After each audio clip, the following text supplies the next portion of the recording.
दूर हो जाओ मुझसे। कोई तो बचाए मुझे इस जुल्म से। आखिर मेरा कसूर क्या है? या अल्लाह, मत आओ मेरे करीब। मैं तुमसे शादी नहीं कर सकती। बेटी जाओ। ये तुम्हारा नसीब है। क्यों? मत आओ मेरे करीब। इन लोगों ने तो मुझ पर रहम नहीं किया, तुम ही कर लो। क्या हुआ जब एक मासूम नाजुक सी हाफिज ए कुरान राजकुमारी की शादी एक घोड़े से हुई? बादशाह ने यह जुल्म क्यों किया? कहां वह मासूम और कहां वह जानवर?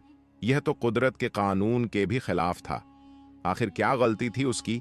असली कयामत तो तब बरपा हुई जब उस मासूम के साथ उस घोड़े ने वह हरकत की जिसे देखकर आपके रोंगटे खड़े हो जाएंगे। क्या किया था उस घोड़े ने और क्या कसूर था उसका, जिसकी वजह से उसका निकाह उस घोड़े के साथ बांध दिया गया? यह जानने के लिए प्यारे दोस्तों, आपको यह कहानी आखिर तक सुननी होगी। यह कहानी आपके दिल तक जाएगी और आपके आंसू निकल आएंगे। यकीन नहीं आता तो इसे एक बार सुनकर देखिए। मुल्क फारस में एक बादशाह हुकूमत किया करता था। इस मुल्क का बादशाह बड़ा इंसाफ पसंद था। उसकी रियाया उसे दुआ देती थी। खजाने भरे हुए थे, महल जगमगा रहे थे, लेकिन खुद बादशाह और मल्लिका के दिल के अंदर एक अंधेरा था। रात को जब महल सो जाता, चरागों की रोशनी मंद पड़ जाती, तो मल्लिका तन्हा बैठकर आहिस्ता से कहा करती, या अल्लाह, सब कुछ दिया, बस एक औलाद नहीं दी। क्या मैं मां बनने के काबिल नहीं? बादशाह अक्सर उसे चुपके से रोते देखता, आहिस्ता से आगे बढ़ता, उसके आंसू अपने हाथ से साफ करता और कहता, देखो, हमने दुआ मांगना छोड़ा नहीं।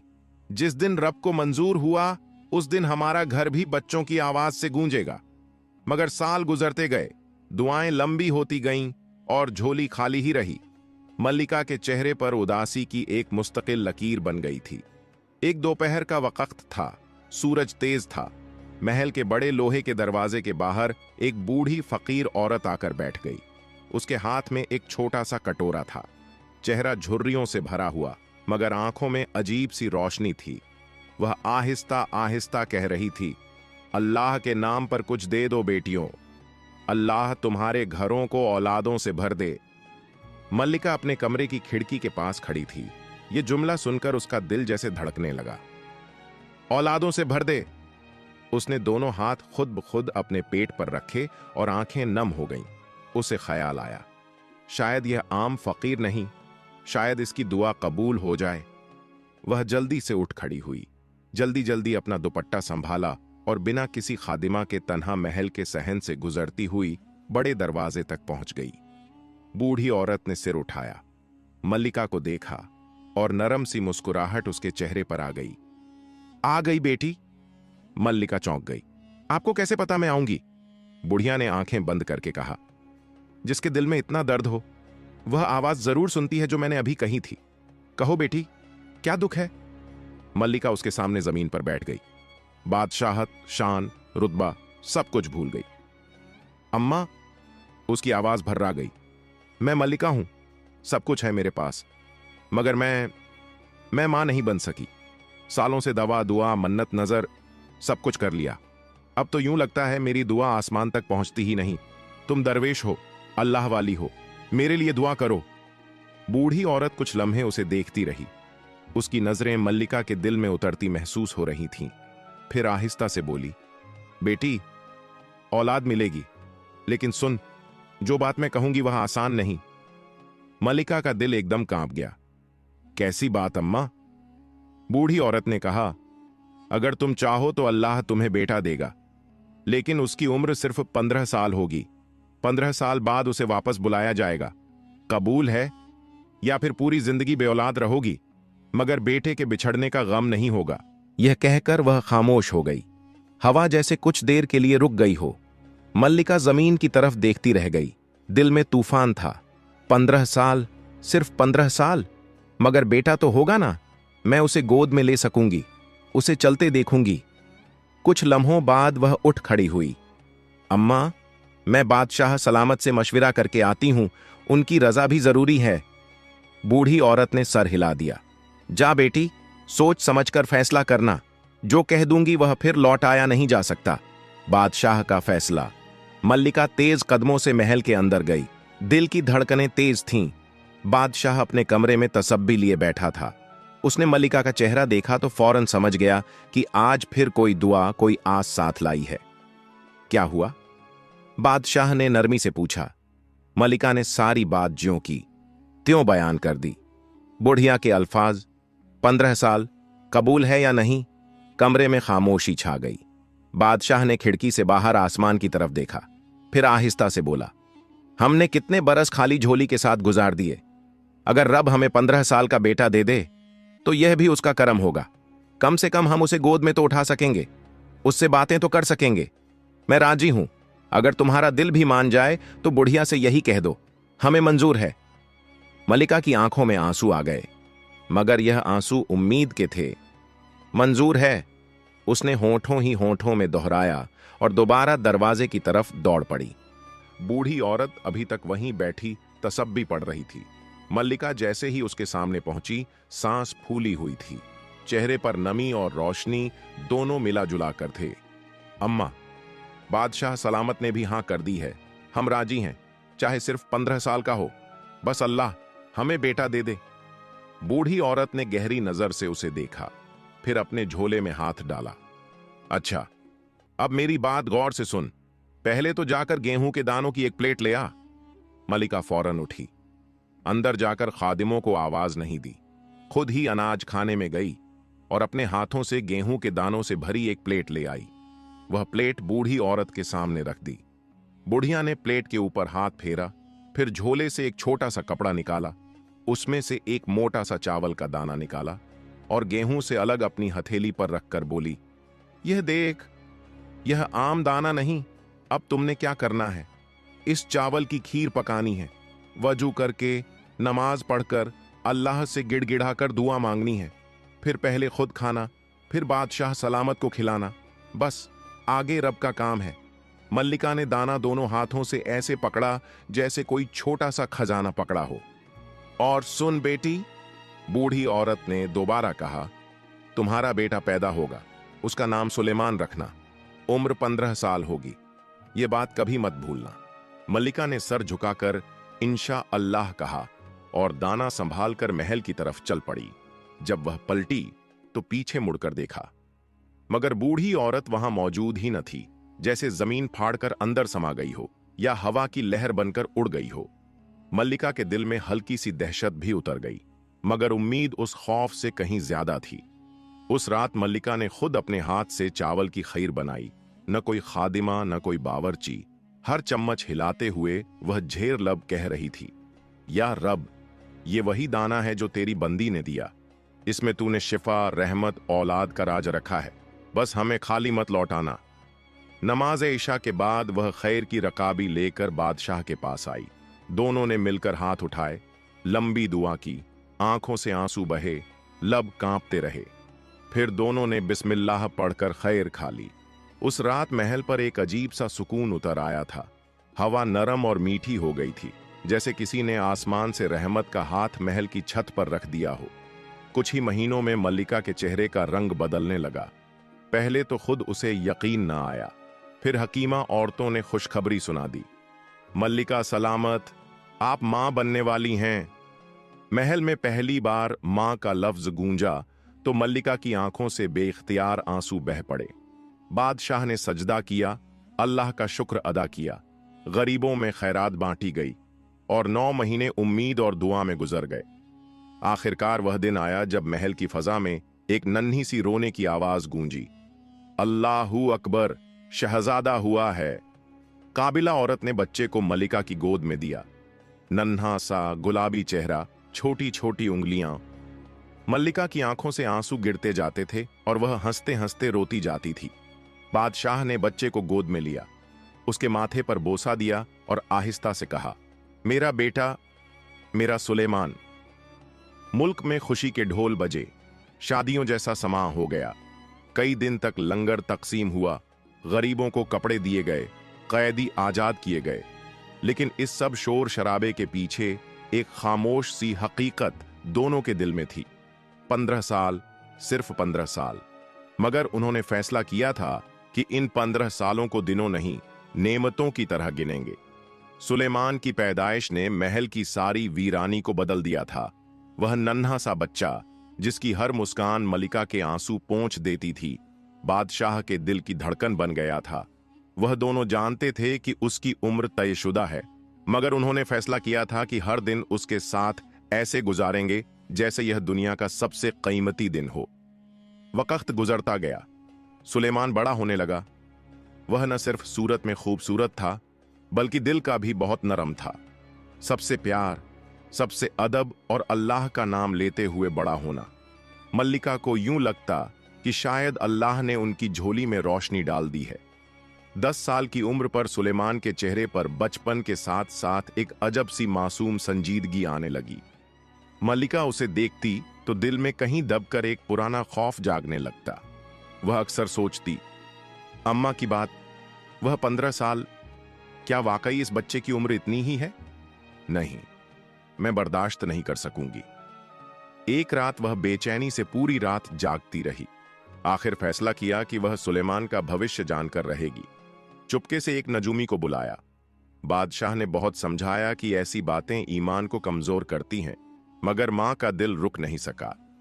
नजूमी आया। उसने सुलेमान के नन्हे हाथ को अपने हाथ में लिया, देर तक खामोश रहा और फिर वही बात कह दी जो बरसों पहले जंगल की बुढ़िया ने कही थी। इसकी उम्र 15 साल है, इसके बाद यह दुनिया में नहीं रहेगा। मल्लिका के पांव तले जमीन निकल गई। बादशाह के चेहरे से सारा खून उतर गया। महल की फजा फिर से सोगवार हो गई। लेकिन बादशाह ने मल्लिका का हाथ थाम कर कहा, अगर इसकी उम्र कम है तो हम मोहब्बत ज्यादा करेंगे, हम इसे खुश रखेंगे और इसके लिए एक वारिस भी चाहिए।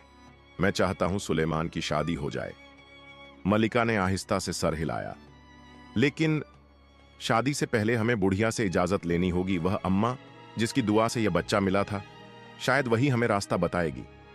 बादशाह ने हुक्म दिया कि जंगल में उस दरवेश बुढ़िया को ढूंढा जाए। सिपाही दिनों तक तलाश करते रहे। आखिरकार उन्हें खबर मिली कि जंगल के अंदर एक खानकाह जैसे मकाम पर एक बूढ़ी औरत अल्लाह की इबादत करती है। बादशाह और मलिका फौरन रवाना हुए। जंगल की खामोश पगडंडियों से गुजरते हुए वह आखिर उस बूढ़ी औरत तक पहुंच गए। वह बकरियों के पास बैठी तसब्बी कर रही थी। उसे देखकर ऐसा लगा जैसे वक्त ठहर गया हो। मल्लिका आगे बढ़ी। अम्मा, हमें पहचाना? बूढ़ी औरत ने मुस्कुराकर सर हिला दिया। बेटी, मैंने तुम्हें भुलाया कब था? बताओ, अब किस बात का दुख लिए आई हो? बादशाह ने दुख भरी आवाज में कहा, अम्मा, सुलेमान की उम्र 15 साल है। हम चाहते हैं कि उसके जाने से पहले उसकी शादी कर दी जाए, ताकि एक वारिस तो रहे। क्या यह मुमकिन है? बूढ़ी औरत ने एक लम्हे को आसमान की तरफ देखा, फिर नरम आवाज में बोली, मुमकिन है, लेकिन शर्त यह है कि तुम उसकी शादी एक हाफिज कुरान, पाक दामन, बापर्दा लड़की से करोगे, जिसे कभी किसी गैर ने न देखा हो। ऐसी लड़की इस बच्चे की तकदीर में रहमत बनकर आएगी और तुम्हारे घर में बरकत लाएगी। बादशाह और मल्लिका ने एक दूसरे की तरफ देखा। एक उम्मीद सी दिल में जागी। हम ऐसा ही करेंगे अम्मा। बूढ़ी औरत ने हाथ उठाकर दोनों को दुआ दी और फिर आहिस्ता से कहा, जाओ, तुम्हें वह लड़की जल्द मिल जाएगी। जिसके नसीब में यह इम्तिहान है, अल्लाह खुद उसे तुम तक पहुंचा देगा। बादशाह और मल्लिका महल वापस आए और पूरे मुल्क में ऐलान कर दिया गया कि ऐसी पाकीज़ा हाफिज कुरान लड़की तलाश की जाए। कई दिन गुजर गए। सिपाही गांव-गांव, मस्जिद मस्जिद जाते रहे और आखिरकार एक बस्ती के इमाम मस्जिद की बेटी फातिमा इन सब शराइत पर पूरी उतरी। बापर्दा, नेक, शर्मीली, नमाजी और सबसे बढ़कर कुरान मजीद की हाफिजा। जब उसे रिश्ता बताया गया तो फातिमा ने सर झुकाकर कहा, अगर यह अल्लाह की मर्जी है तो मैं राजी हूं। चंद दिनों में निकाह हुआ, शाही दरबार सज गया और सुलेमान की जिंदगी में एक नई रोशनी दाखिल हो गई। फातिमा की इबादत, उसकी नरम गफ्तगौ, उसकी कहरान की आवाज सुलेमान के दिल में अजीब सा सुकून उतारने लगी। बादशाह और मल्लिका को भी ऐसा लगा कि शायद अल्लाह ने सुलेमान की मुख्तसर उम्र में उसका नसीब बहुत खूबसूरत लिख दिया है। सुलेमान और फातिमा की शादी को चंद ही दिन गुजरे थे। मगर दोनों के दिल एक दूसरे के साथ इस तरह जुड़ गए थे जैसे बरसों से एक दूसरे को जानते हों। फातिमा की कुरान की तिलावत से पूरा महल महक उठता था और सुलेमान, वह हर गुजरते लम्हे में फातिमा की सच्चाई, नरमी और ईमान से ज्यादा मुतासिर होता जा रहा था। लेकिन खुशियों के बीच एक अजीब सी खामोशी भी थी। सुलेमान के चेहरे पर अक्सर एक इज़्तिराब तैर जाता। वह कभी कभी रिश्तों की खुशी में डूबकर भी अचानक कहीं खो जाता। फातिमा उसे देखती पर कुछ कह न पाती। फिर एक रात पहली बार कुछ बदला। आधी रात के सन्नाटे में फातिमा की आंख खुल गई।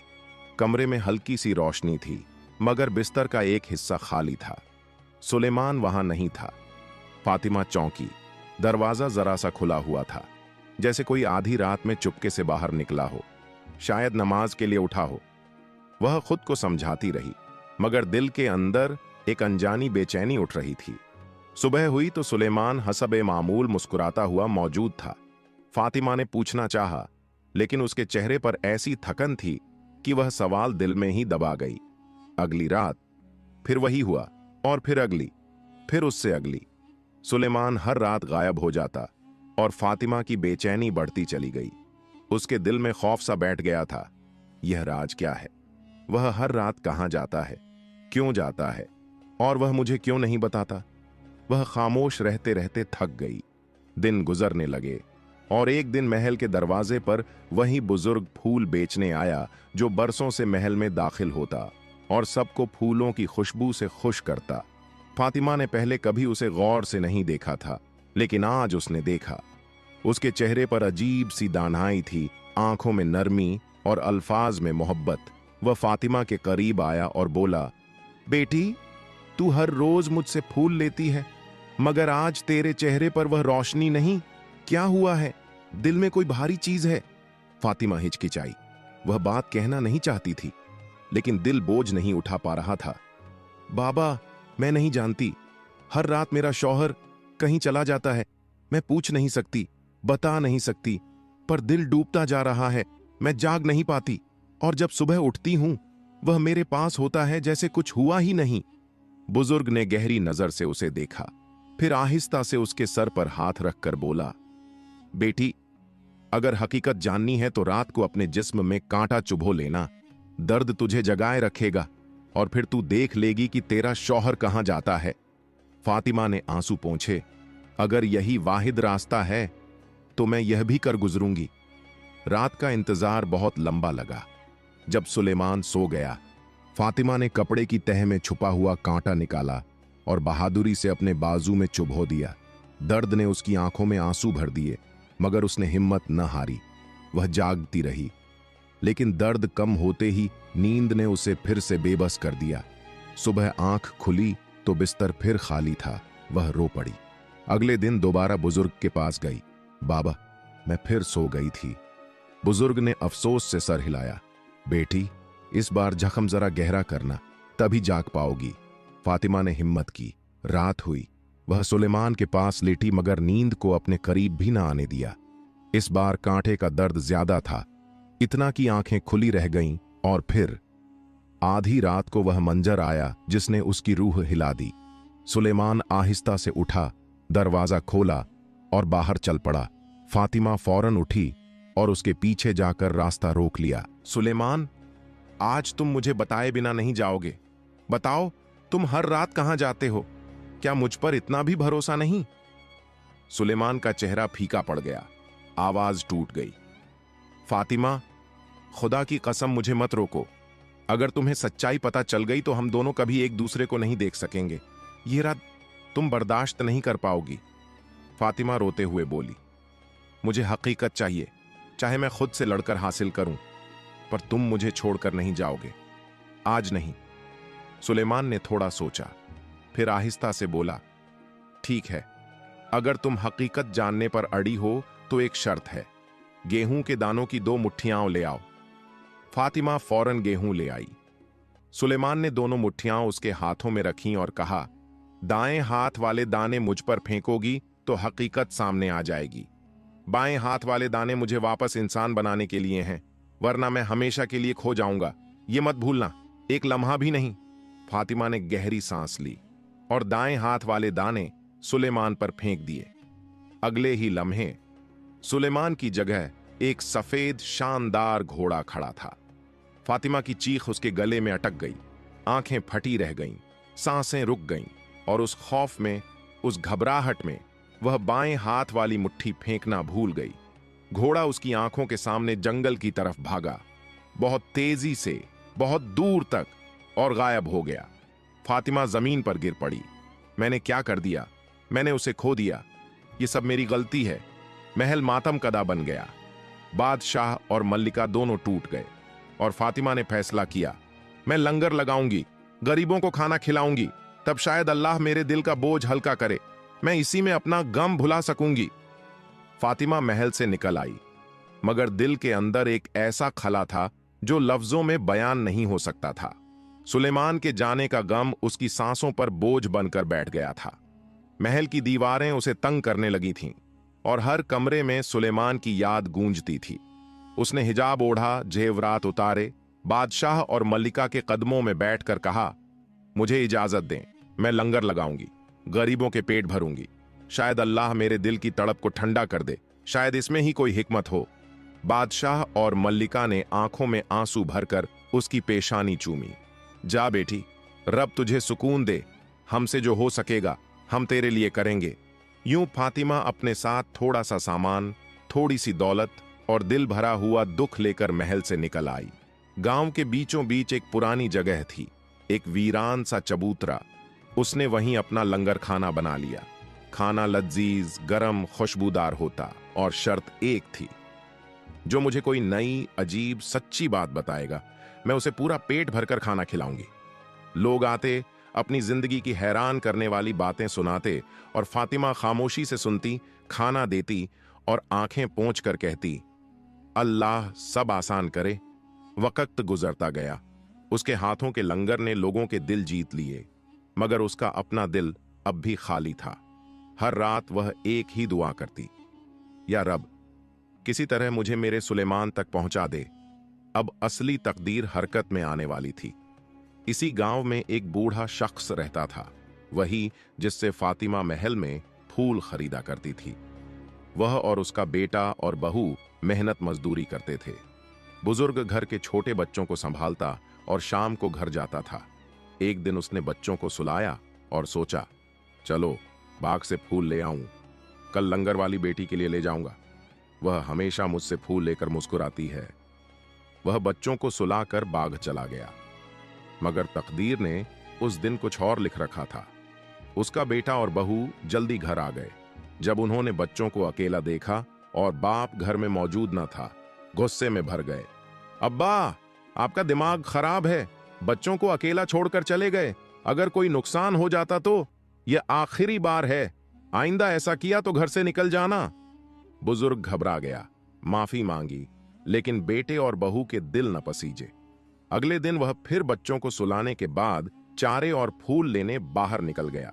फिर वही हुआ, बच्चा अकेला मिला। बेटा और बहू गुस्से में उसे घर से निकाल देने पर उतर आए। उस शाम उसने दरवाजे के बाहर खड़े होकर एक आखिरी बार अंदर देखा। काश मैं वाकई उनके काम आ सकता, लेकिन वक्त बदल गया है। आंखों में आंसू लिए, बेसहारा, वह बुजुर्ग जंगल की तरफ चल पड़ा। जंगल और वह मंजर जो तकदीर का दरवाजा खोलने वाला था, वह थककर एक दरख्त के नीचे बैठ गया। थोड़ी देर बाद उसने देखा, एक नीली आंखों वाली हिरण घास चर रही है और उसके गले में एक खूबसूरत चमकती हुई घंटी बंधी है। बुजुर्ग ने हैरानी से कहा, यह कौन सी पाली हुई जानवर है? जंगल में घंटी? जरूर कहीं पास कोई घर है। वह आहिस्ता आहिस्ता हिरण के पीछे चलने लगा। हिरण कभी रुकती, कभी आगे बढ़ जाती और बुजुर्ग उसके पीछे। शायद यह रास्ता उसे भी पनाह दे दे। चलते चलते वह एक पत्थरों के ढेर के पास पहुंचे।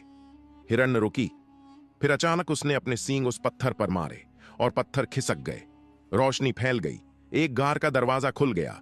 बुजुर्ग के जिस्म में कपकपी दौड़ गई, फिर भी वह हिरण के पीछे अंदर चला गया। अंदर जो देखा वह उसकी जिंदगी भर की याद बन गया। गार के अंदर एक अजीब सी रोशनी थी, न दिए न मशालें, फिर भी गोलाई में पूरा फर्श रोशन था। हिरण के गले से घंटी खुद खुद उतरी, हवा में ठहरी और आहिस्ता से एक पत्थर पर जा रखी। फिर एक अचानक सी आहट हुई। गार का दूसरा दरवाजा खुला और एक सफेद घोड़ा अंदर आया, लेकिन यह घोड़ा आम घोड़ा नहीं था। जैसे ही वह रोशनी में आया, उसकी खाल चमकने लगी और अगले ही लम्हे वह एक खूबसूरत नौजवान शहजादे में बदल गया। बुजुर्ग ने अपना हाथ मुंह पर रख लिया। वह बेइख्तियार बोल पड़ा, या अल्लाह, ये तो शहजादा सुलेमान है।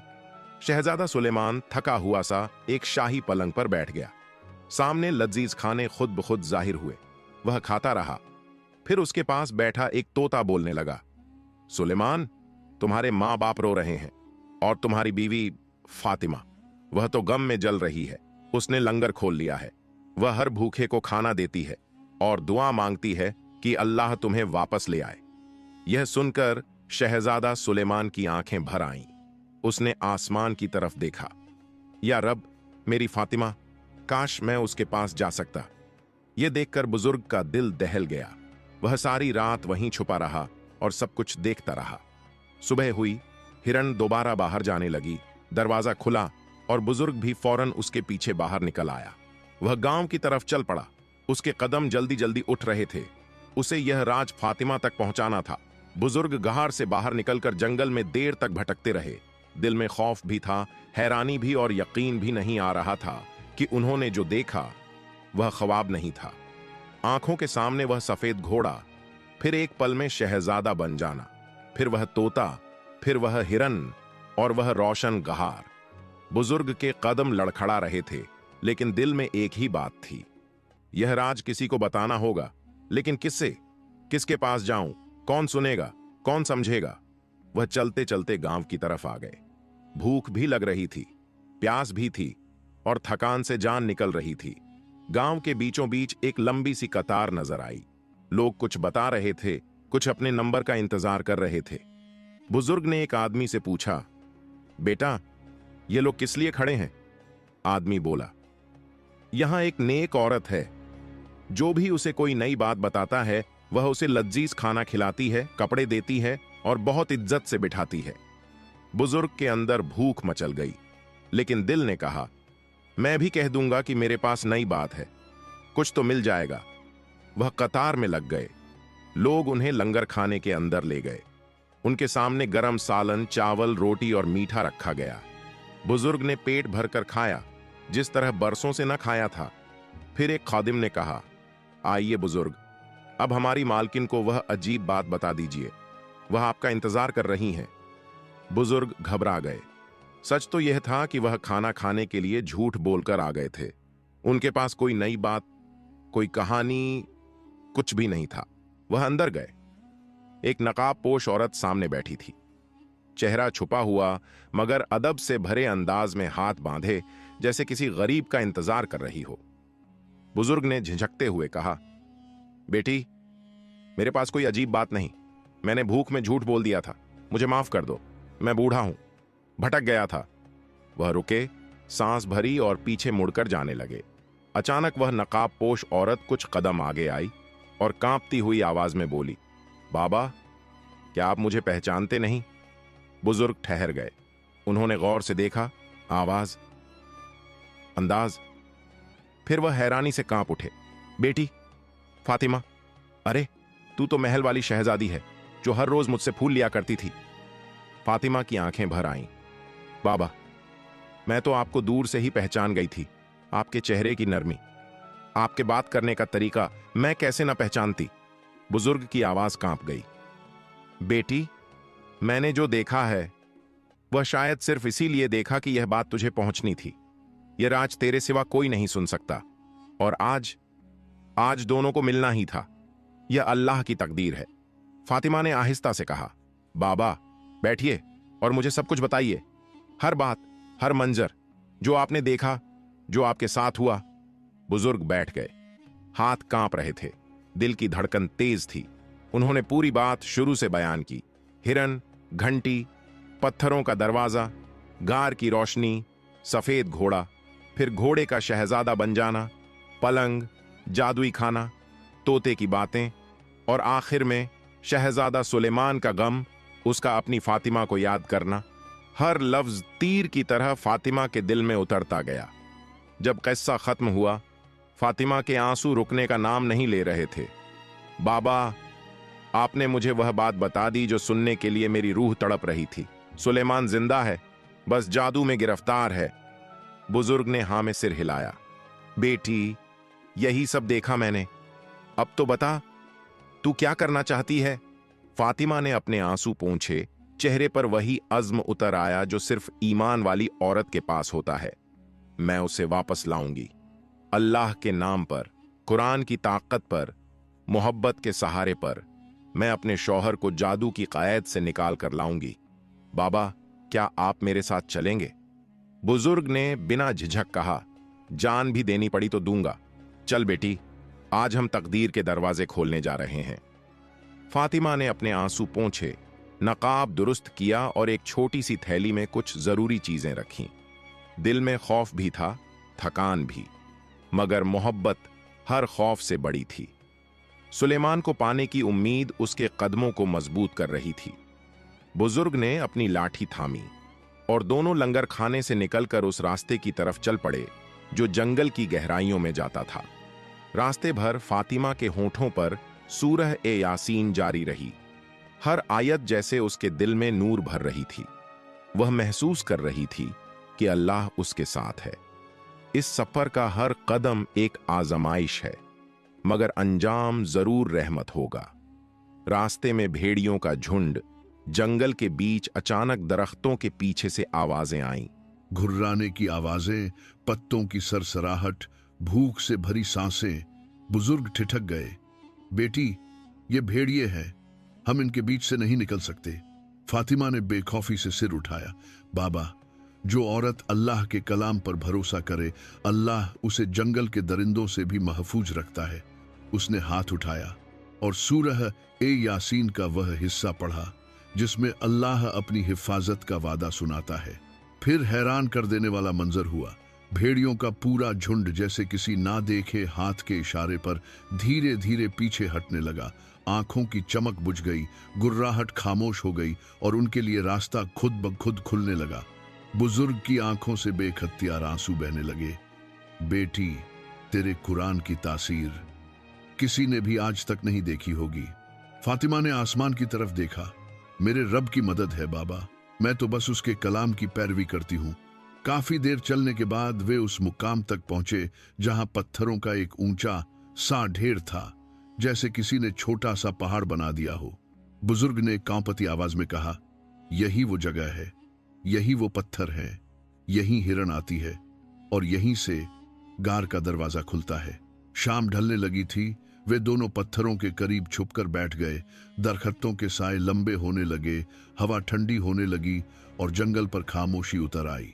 कुछ देर बाद घंटी की धीमी सी आवाज सुनाई दी। छन छन छन।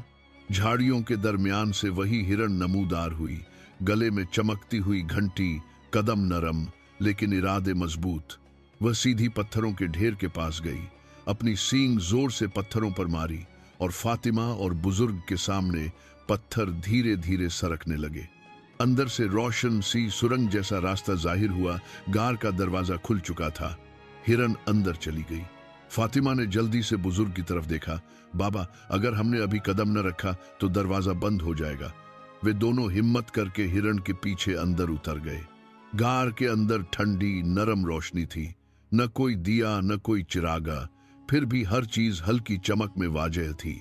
वे दोनों एक बड़े पत्थर के पीछे छुपकर बैठ गए ताकि अंदर के मंजर साफ दिख सके।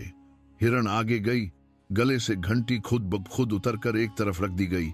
वह झुककर एक बर्तन धोती नजर आई और फिर खामोशी से एक कोने में खड़ी हो गई, जैसे किसी का इंतजार हो। चंद लम्हों बाद गार के दूसरी तरफ से रोशनी सी लपकी और वही सफेद घोड़ा अंदर आया जिसका जिक्र बुजुर्ग पहले कर चुके थे। फातिमा का दिल जोर जोर से धड़कने लगा। वह पत्थर के पीछे से झांक कर देख रही थी। आंखों में नमी और उम्मीद दोनों थी।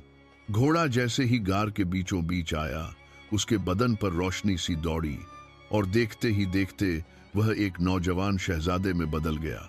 वही चेहरा, वही आंखें, वही कद कामत। वह कोई और नहीं, शहजादा सुलेमान था। फातिमा के लबों से बेख्तियार निकला, सुलेमान, लेकिन आवाज उसने दिल में ही दबा ली। वह खुद को रोक रही थी। अभी उसे देखना, समझना था, जल्दी नहीं करनी थी। सुलेमान एक शाही पलंग पर बैठ गया। सामने दस्तर खड़वान खुद ब खुद बिछ गया। पकवान खुद सामने आ गए। वह खामोशी से खाना खाने लगा। खाने के बाद वह पलंग से टेक लगाकर बैठ गया और उसके करीब बैठा हुआ तोता उसकी तरफ देखने लगा। सुलेमान ने पूछा, आवाज में टूटा हुआ सा दुख था, बताओ मेरे माँ बाप कैसे हैं? अब भी मुझे याद करते हैं? तोते ने आहिस्ता से कहा, हाँ शहजादे, वो बहुत दुखी हैं, हर वक्त आपकी याद में रोया करते हैं। सुलेमान की आंखों में नमी आ गई। उसने हिचकिचाते हुए अगला सवाल किया, और मेरी फातिमा, मेरी बीवी, वो क्या कर रही है? क्या वो भी मुझे याद करती है? यहां पर मामूल के बरक्स कुछ अजीब हुआ। तोता खामोश हो गया। उसकी आंखों में एक झिझक, एक राज छुपाने की कोशिश साफ नजर आने लगी। फातिमा यह सब देख रही थी। वह समझ गई कि तोता जानता है कि वह यहीं कहीं पास मौजूद है और शायद इसीलिए वह सच जबान पर नहीं ला रहा। तोता सिर झुकाकर खामोश बैठा रहा। सुलेमान ने हैरानी से उसे देखा। क्या हुआ? बोलते क्यों नहीं? क्या मेरी फातिमा मुझे भूल गई है? उसका अपना दिल ही इस सवाल पर टूटने लगा। गार की हवा और ज्यादा बोझिल हो गई। तोता खामोश था। सुलेमान की आंखें नम थीं और फातिमा के लिए यह मंजर अब बर्दाश्त से बाहर हो चुका था। वह और छुप न सकी। आंसुओं के साथ दिल हाथ में लिए वह पत्थर के पीछे से निकल आई और आहिस्ता आहिस्ता सुलेमान की तरफ बढ़ने लगी। सुलेमान सुलेमान चौंक कर उठ बैठा।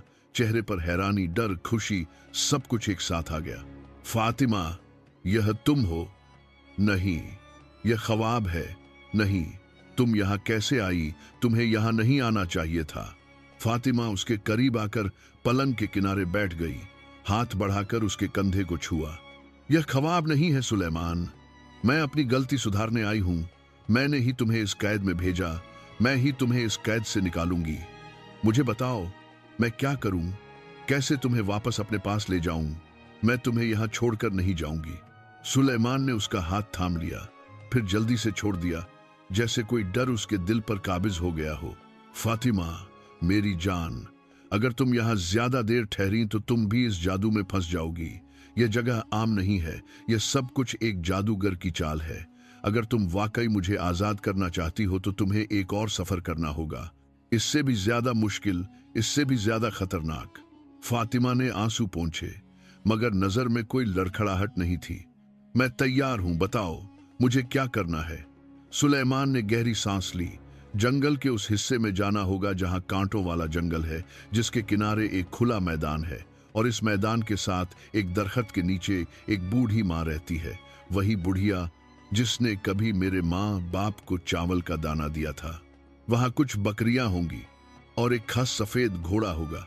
तुम्हें उस बुढ़िया से दो चीजें लेनी होंगी। एक, उसके झूले से गेहूं के दानों की एक मुट्ठी, और दूसरा उसके सफेद घोड़े के सिर का एक बाल। जब तुम ये दोनों चीजें ले आओगी तो दोबारा इसी गार में लौटना होगा। उस वक्त जब मैं घोड़े की सूरत में अंदर आऊंगा तो उससे पहले कि मैं फिर इंसान बनूं, तुम्हें मेरे ऊपर वे गेहूं के दाने फेंकने होंगे और वह बाल मेरे जिस्म से लगाना होगा। अगर एक दाना भी गिर गया या तुमने देर कर दी तो जादू उल्टा हो सकता है और शायद फिर हम कभी न मिल सके।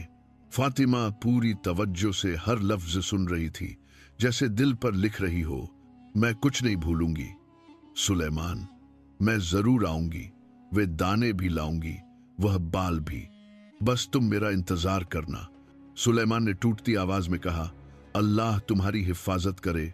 फातिमा, यह सफर आसान नहीं है, आजमाइश बड़ी है, लेकिन मुझे यकीन है अगर कोई मुझे इस कैद से आजाद कर सकता है तो वह तुम हो। तुम्हारा कुरान और तुम्हारी दुआ। उसी लम्हे हिरण ने घंटी को दोबारा हिलाया। गार जैसे बंद होने का इशारा दे रहा था। फातिमा ने आखिरी बार सुलेमान की तरफ देखा, दिल पर पत्थर रखकर पलट गई। वह और बुजुर्ग जल्दी से दरवाजे की तरफ दौड़े और गार का रास्ता दोबारा पत्थरों के पीछे छुपने से पहले वे बाहर आ चुके थे। अब अगला सफर उनका कांटों वाले जंगल की तरफ था, जहां बूढ़ी माँ, बकरियां और वह खास सफेद घोड़ा उनका इंतजार कर रहे थे। गार का दरवाजा बंद होने लगा तो फातिमा ने आखिरी बार सुलेमान की तरफ देखा। दिल में दुआ और आंखों में अज़्म लेकर वह बुजुर्ग के साथ बाहर निकल आई। जैसे ही पत्थर दोबारा अपनी जगह पर सरक गए, गार का दरवाजा पूरी तरह बंद हो गया। जंगल की हवा सर्द थी और माहौल पहले से ज्यादा भारी महसूस हो रहा था। फातिमा ने कांपती आवाज में कहा, बाबा, हमें फौरन बूढ़ी अम्मा के पास जाना होगा। हमें गेहूं के दाने और वह सफेद बाल चाहिए। वक्त बहुत कम है। बुजुर्ग ने सिर हिलाया। चल बेटी, अल्लाह के हुक्म से चलते हैं। वह दोनों गार से निकलकर जंगल के अंदरूनी रास्ते की तरफ बढ़ने लगे। चांदनी दरख्तों के बीच से छन छन कर आ रही थी। हवा में अजीब सी नमी और सन्नाटा था। अचानक पत्तों के नीचे से खतरनाक सरसराहट हुई। फातिमा के कदम रुक गए, बुजुर्ग भी ठहर गए। सरसराहट तेज होती गई। झाड़ियों में कुछ बहुत भारी चीज हरकत कर रही थी। फिर एक लंबा काला मोटा सांप दरख्त की जड़ों से निकलकर सीधे उन दोनों के सामने आ गया। आंखें सुर्ख, जबान दो शाखों में बटी हुई और जहर उसके दांतों से टपक रहा था। फिर दूसरा सांप, फिर तीसरा, और फिर झाड़ियों में हलचल मच गई, जैसे सांपों का पूरा झुंड उनका रास्ता रोक चुका हो। बुजुर्ग ने फौरन फातिमा को पीछे किया। बेटी, दरख्त के साथ लगकर खड़ी रहो, मैं देखता हूं। फातिमा ने डर के मारे दुपट्टा मजबूती से पकड़ लिया और दरख्त के साथ लगकर खड़ी हो गई। दिल में बस एक ही आयत बार बार दोहराई, अल्लाहु खैरुन हाफिजा। बुजुर्ग ने बहादुरी से अपनी लाठी उठाई और पहला वार किया। एक सांप पीछे हट गया, मगर दूसरा बहुत तेज था। अचानक एक सांप आंधी की तरह लपका और बुजुर्ग की टांग पर जोर से डस लिया। बुजुर्ग चीख कर गिर पड़े। लाठी हाथ से छूट गई। सांप चारों तरफ मंडराने लगे। फातिमा की आंखों से आंसू बह निकले। बाबा, उसे समझ नहीं आ रहा था कि पहले बुजुर्ग को संभाले या सांपों से बचे। उसने जल्दी से दरख्त की जड़ के पीछे खुद को छुपा लिया और बुलंद आवाज में कुरान पढ़ने लगी। वही सूरे यासीन जिसमें उसका दिल भी था और यकीन भी। जैसे ही आयतों की गूंज फैली, सांप एक एक करके पीछे हटने लगे। उनके जिस्म ठंडे पड़ने लगे और वे सरकते हुए अंधेरे की तरफ गायब हो गए। जंगल खामोश हो गया। हवा थम गई। फातिमा दौड़कर बुजुर्ग के पास पहुंची। वह उनके पास घुटनों के बल बैठ गई। बाबा, आंखें खोलो। बाबा, मेरी बात सुनो। जहर बुजुर्ग के जिस्म में फैल रहा था। उनका रंग पीला पड़ने लगा। फातिमा ने कांपते हाथों से बुजुर्ग के जख्म पर हाथ रखा और पूरी ताकत के साथ सूरे यासीन की आखिरी आयतें पढ़ी। फिर 3 बार दम किया। कुछ लम्हों की खामोशी, फिर बुजुर्ग की सांस लौटने लगी। वह हल्के से हिले और आहिस्ता से आंखें खोल दी। बेटी, मैं जिंदा हूं। फातिमा रो पड़ी। हाँ बाबा, अल्लाह के कलाम ने आपको बचा लिया। कुरान ने हमारे दरमियान मौत की दीवार गिरा दी। बुजुर्ग ने कांपते हाथों से उसे थामा। बेटी, यह सफर तेरे लिए लिखा हुआ है और अल्लाह तेरे साथ है। चल, हमें वक्त जाया नहीं करना चाहिए। वह बूढ़ी अम्मा हमारा इंतजार कर रही है। अब दोनों थके, जख्मी मगर मजबूत थे। फातिमा ने बुजुर्ग को सहारा दिया और वह दोनों कांटों वाले जंगल के अंदर उतरे। कांटे, कपड़े, जिस्म सब कुछ चीरते जा रहे थे, मगर कुरान की आवाज हर तकलीफ को पीछे छोड़ रही थी। आखिरकार वे दोनों कांटों से निकल गए। सामने वही हरा भरा मैदान, वही पुराना सायादार दरख्त, वही बकरियां और उसके नीचे वही बूढ़ी औरत बैठी थी जिसके चेहरे पर दुनिया की थकान भी थी और अल्लाह का नूर भी। बूढ़ी औरत ने उन्हें दूर से आते देखा और चौंक कर खड़ी हो गई। अल्लाह खैर करे, तुम दोनों के चेहरे क्यों जर्द हैं? ये जख्म कैसे लगे? तुम पर क्या गुजरी? फातिमा ने रुक रुक कर सांपों के हमले, बुजुर्ग के डसे जाने और कुरान के जरिए बचाव सब कुछ बताया। बूढ़ी औरत की आंखें भर आईं। बेटी, तेरे कदम अल्लाह के नूर में ढके हुए हैं। तू इम्तिहान में कामयाब हुई है और यकीन रख, जिस औरत ने कुरान से अपनी राह बनाई हो, उसे कोई जादू, कोई सांप, कोई जंगल नहीं रोक सकता। फिर उसने अपने झूले से गेहूं के दाने निकालकर फातिमा के हाथ में रखे और सुनहरे घोड़े के सिर से वही सफेद बाल निकाला। ये लो बेटी, अब वक्त है कि तुम अपने सुलेमान को आजाद करो। उसके पास जाओ। गार का दरवाजा शाम के वक्त खुलेगा और आज जादू टूटने की रात है। फातिमा ने दोनों चीजें सीने से लगा लीं। बुजुर्ग ने लाठी थामी और दोनों एक बार फिर उस पथरीली जगह की तरफ रवाना हुए जहां गार का दरवाजा खुलता था। फातिमा और बुजुर्ग थके हुए मगर दिल में उम्मीद लिए उस पत्थरीली जगह की तरफ बढ़ते जा रहे थे जहां कभी हिरण आकर पत्थरों को हटाती थी और गार का दरवाजा खुल जाता था। शाम की सुर्खी आसमान पर फैल रही थी, हवा में हल्की ठंडक और अजीब सी खामोशी थी। फातिमा हर कदम पर बस एक दुआ बार बार दोहरा रही थी, ऐ अल्लाह, मेरे सुलेमान को मेरे लिए महफूज रख। बुजुर्ग आहिस्ता आहिस्ता चल रहे थे, जख्म अभी भी दुख रहा था लेकिन उनके चेहरे पर अज़्म था। आखिरकार वे दोनों उस मुकाम पर पहुंचे, वही पत्थरों का ढेर जो दरअसल एक गार का छुपा हुआ दरवाजा था। फातिमा ने बेचैनी से इधर उधर देखा। बाबा, हिरण अब तक क्यों नहीं आई? हम बहुत देर न कर दें। बुजुर्ग ने आसमान की तरफ देखा। बेटी, हिरण हमेशा मगरिब के वक्त आती है। अल्लाह पर भरोसा रखो, तुम्हारी नीयत पाक है, मुश्किल खुद रास्ता दे देगी। और फिर जैसे दुआ कबूल हुई हो, झाड़ियों में हल्की सी सरसराहट हुई। फातिमा चौंक कर खड़ी हो गई। फिर एक सुनहरी रोशनी में नहाया हुआ वही सफेद हिरण सामने आ गया। उसके गले में लगी घंटी आहिस्ता आहिस्ता बज रही थी और आवाज पूरे जंगल में फैल रही थी। हिरण ने फातिमा और बुजुर्ग को गौर से देखा, जैसे वह जानता हो कि आज का दिन मुख्तलिफ है। फिर वह आहिस्ता से पत्थरों के पास गया और अपनी नाजुक मगर ताकतवर सींगों से पत्थरों को ढकेलने लगा। पत्थर हिलने लगे, जमीन में हल्की सी गूंज पैदा हुई और कुछ लम्हों में एक सुरंग जैसा गार का दरवाजा खुल गया। फातिमा की सांसें रुक गईं। यही है सुलेमान का कैदखाना। हिरण ने पीछे मुड़कर उन्हें देखा और आहिस्ता से गार के अंदर उतरने लगा। फातिमा और बुजुर्ग भी फौरन उसके पीछे चल दिए। गार के अंदर रोशनी पहले जैसी ही थी, न कहीं दिया जला था न कोई चराग। फिर भी हर पत्थर, हर दीवार किसी गैबी नूर से जगमगा रही थी। कुछ कदम अंदर जाने के बाद एक हल्की सी हवा का झोंका चला और फिर फातिमा ने वह मंजर देखा जिसने उसकी सांस रोक दी। वही सफेद घोड़ा गार में मौजूद था, वही घोड़ा जिसके बदन से हल्की चमक फूटती थी, वही घोड़ा जो कभी सुलेमान था। घोड़ा पलंग जैसे पत्थर के पास खड़ा था और हिरण उसके करीब आकर रुक गया। जैसे ही घोड़े ने फातिमा को देखा, उसकी आंखें बदल गईं। एक दर्द, एक पहचान, जैसे वह उसे सदियों बाद देख रहा हो। फातिमा की आंखें नम हो गईं। सुलेमान। घोड़े ने एक हल्की सी आवाज निकाली, जैसे उसका दिल भी भर आया हो, मगर वह इंसान नहीं बन सका, अभी नहीं, जब तक फातिमा इम्तिहान पूरा न करती। बुजुर्ग पीछे खड़े दुआ कर रहे थे। फातिमा ने कांपते हाथों से गेहूं के वे दाने निकाले जो बूढ़ी औरत ने दिए थे।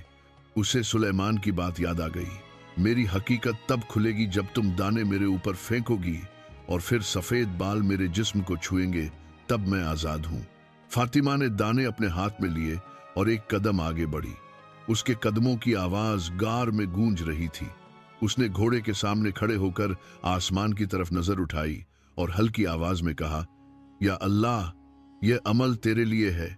मेरा सुलेमान मेरे लिए अमानत था, मेरी अमानत को मुझ तक वापस पहुंचा दे। फिर वह लम्हा आ गया जिसके लिए वह हर इम्तिहान से गुजरी थी। फातिमा ने गेहूं के दाने जोर से, यकीन के साथ घोड़े के ऊपर फेंक दिए। दाने हवा में बिखरे, फिर घोड़े के जिस्म को छुए। गार अचानक हिलने लगा, रोशनी तेज हो गई, हिरण पीछे हट गई। घोड़े के जिस्म से एक सुनहरी चमक फूटी, उसकी टांगें कांपने लगीं और उसने एक जोरदार आवाज निकाली।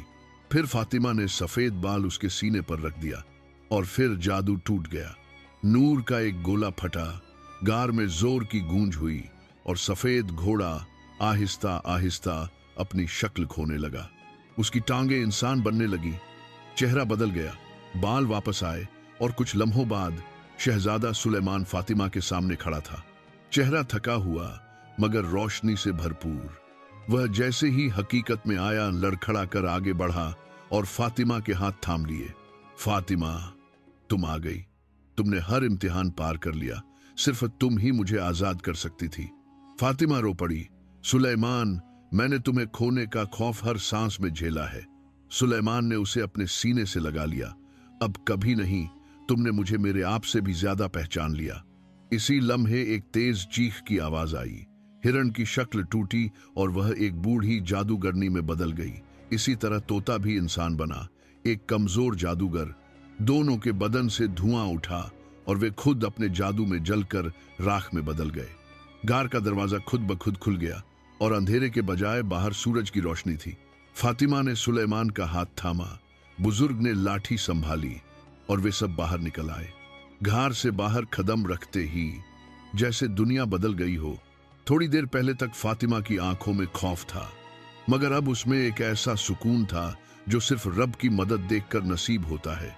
बुजुर्ग ने आसमान की तरफ देखा और कहा, या अल्लाह, तेरा शुक्र है, तूने 2 टूटी हुई जानों को फिर से जोड़ दिया। फातिमा ने सुलेमान का हाथ मजबूती से थाम रखा था, जैसे दोबारा खो देने का डर अभी तक दिल से निकला ना हो। सुलेमान ने उसके हाथों को चूम कर कहा, मैं जिंदा रहूं या मर जाऊं, मेरा दिल तुम्हारा था और हमेशा रहेगा। फातिमा की आंखों से आंसू बह निकले, मगर इस बार ये आंसू कमजोरी के नहीं, कबूलियत के थे। जब महल के दरवाजे खुले और बादशाह ने दूर से सुलेमान को आते देखा तो वह अपनी जगह जम गया। फिर वह अचानक दौड़ने लगा। सारी शान, सारा रौब एक लम्हे में मिट्टी हो गया। सुलेमान, मेरे बेटे! वह सुलेमान के सीने से लगकर यूं रोया जैसे सालों पुराना जख्म फूट पड़ा हो। मलिका भी दौड़ी आई, सुलेमान को गले लगाया, फातिमा के माथे को चूमा और जमीन पर सजदा कर दिया। ऐ अल्लाह, तूने हमें हमारी जान वापस दे दी। महल के सिपाही, खादिम, वजीर सब के सब रोने लगे। ऐसा मंजर आज तक किसी ने नहीं देखा था। जब सब लोग रोने, हंसने और शुक्रगुजार होने में मशगूल थे, बूढ़ी औरत, वही जंगल वाली, अचानक महल के दरवाजे पर खड़ी नजर आई। उसकी आंखों में नूर था और चेहरे पर अजीब सी मुस्कुराहट। सुलेमान और फातिमा दोनों उसके करीब गए। वह बोली, बेटो, अल्लाह ने तुम दोनों के लिए वह लिखा जो सब्र करने वालों को ही मिलता है। सुलेमान, तुम्हारी उम्र 15 साल नहीं रही। फातिमा की आंखों के आंसू, उसके कदमों की चोटें, उसके जिस्म के कांटों के निशान और कुरान की हर आयत जो उसने रास्तों पर पढ़ी, इन सब ने तुम्हारी तकदीर बदल दी है। जिसकी बीवी अल्लाह के कलाम को अपना हथियार बना ले, उस मर्द को मौत भी छूने से डरती है। सुलेमान और फातिमा के आंसू रुक ही नहीं रहे थे। बादशाह आगे बढ़ा और उस बुजुर्ग के कदमों में बैठ गया। बाबा, आपने हमारे शहजादे को बचाया है। आप अब हमारे बुजुर्ग नहीं, हमारे बाप हैं। यह महल आपका है, आप कहीं नहीं जाएंगे। बुजुर्ग फूट फूट कर रो पड़े। मैं तो एक गरीब फूल बेचने वाला हूं। फातिमा ने उनके हाथ थामे। नहीं बाबा, आप वो हैं जिनके दुख ने मुझे हिम्मत दी, जिनकी बेबसी ने मुझे मकसद दिया। आप न होते तो मैं कभी गार तक न पहुंच पाती। बादशाह ने अपने सिर से पगड़ी उतारकर बुजुर्ग के कदमों में रख दी। जिसके दिल में अल्लाह की मोहब्बत हो वह बादशाह होता है, चाहे उसके हाथ में फूल ही क्यों न हो। रात को महल के बाग में चांदनी फैली हुई थी। फातिमा और सुलेमान खामोशी से बैठे थे, हाथों में हाथ, आंसुओं में शुक्र। सुलेमान ने आहिस्ता से कहा, फातिमा, अगर तुम उस दिन नींद से न जागती, अगर तुमने अपने हाथों को तकलीफ न दी होती, अगर तुमने कुरान न पढ़ा होता, तो मैं आज घोड़ा ही होता और तुम मुझे कभी न पाती। फातिमा ने धीरे से जवाब दिया, मुझे डर था कि कहीं मैं तुम्हें खो न दूं, लेकिन आज समझ आई, जो रब से जुड़ जाए उसे कोई चीज नहीं खो सकती, न मोहब्बत, न उम्मीद, न नसीब। हवा हल्की सी चली, जैसे आसमान खुद उनकी बात सुन रहा हो। फिर दूर से अजान की आवाज आई। सुलेमान ने आंखें बंद की और आहिस्ता से कहा, फातिमा, यह अजान हमारी नई जिंदगी की है। आज से हमारा हर कदम अल्लाह के नाम पर होगा। फातिमा ने उसकी तरफ देखा, मोहब्बत, शुक्र और सुकून से भरी आंखों के साथ, और हर दुआ कुरान की रोशनी से। चांद ऊपर चमक रहा था और महल के चारों तरफ नूर ही नूर था। यूं लगा जैसे आसमान, जमीन, हवा सब गवाही दे रहे हों कि जब वफा कुरान से जुड़ जाए तो तकदीर बदल जाती है और मोहब्बत कभी हार नहीं मानती।